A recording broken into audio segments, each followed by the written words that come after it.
Hello friends, આજે આપણે બેઝિકનો part 4 જોઈશું. અત્યાર સુધી પાર્ટ 3ની અંદર આપણે બેઝિકમાં પોઈન્ટવાળા એડિશન, સબટ્રેક્શન અને મલ્ટિપ્લિકેશન જોયા. આજે આપણે ડેસિમલવાળા ડિવિઝન જોઈશું. સપોઝ એક સમ લઈએ, 522.5 ડિવાઇડેડ બાય 5. સિમ્પલમાં સિમ્પલ સમ લીધેલો છે અત્યારે આને પણ આપણે ડિવિઝનના ફોર્મમાં લખી દઈએ. 522.5 ડિવાઇડેડ બાય 5.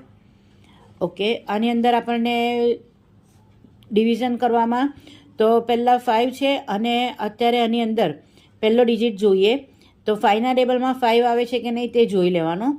તો 5ના ટેબલમાં 5 આવે છે એક વસ્તુ પહેલાં તો, અથવા તો અહીંયા એના કરતાં 5 કરતાં નાનો નંબર હોય તો તમારે 2 નંબર સાથે લઈને ડિવિઝન કરવા પડશે. તો ડિવિઝન કરીએ. 5 1 જા 5.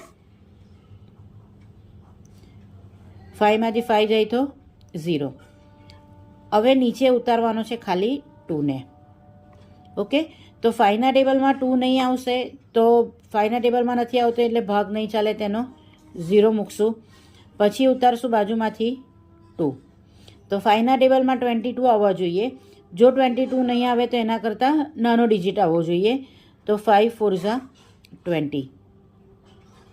હવે રહ્યો 2. અત્યારે પોઈન્ટ અહીંયા આવ્યો છે, આપણે પોઈન્ટને નીચે નથી ઉતારવાનો. પોઈન્ટ આવ્યો છે એટલે પોઈન્ટને આપણે ખાલી મૂકી દઈશું ઉપર અને નીચે ઉતાર્યો ખાલી 5. તો 5ના ટેબલમાં 25 ક્યારે આવશે? 5 5 જા 25 અને આ થઈ ગયું 0 0. ઓકે, તો કેવી રીતે આવ્યું કે જ્યાં પણ ડેસિમલ આપેલો હતો ત્યાં તમારે ઉપર જ ખાલી મૂકવાનો છે અને નીચે તમારે સાદા ડિવિઝન કરી કરવાના છે. તો 522.5 ડિવાઇડેડ બાય 5 એનો આન્સર આવે છે 104.5. આ છે ડેસિમલવાળા સબટ્રેક્શન. ડેસિમલવાળા સબટ્રેક્શન પણ સિમ્પલ હોય છે, એમાં વાંધો નથી આવતો. સપોઝ બીજો એક આપણે લઈએ, 420.5 અને આપણે 5 વડે ડિવાઈડ કરીએ. તો 5ના ટેબલમાં 4 નથી આવતો, તો 5ના ટેબલમાં 4 નહીં આવે એટલે તમારે 2 ડિજિટ સાથે લઈને ડિવિઝન કરવું પડશે. તો 42 આવવા જોઈએ અથવા તો 42થી નાના. તો 5 6 જા 40. 2ને નીચે ઉતાર્યો, અહીંયાથી 0 નીચે લઈએ તો 5ના ટેબલમાં 20, 5 4 જા 20. 0 0 થઈ ગયો. પોઈન્ટ આવ્યો તો પોઈન્ટને મૂકી દઈશું ઉપર અને આપણે નીચે લઈ લઈશું ખાલી 5ને. તો 5ના ટેબલમાં 5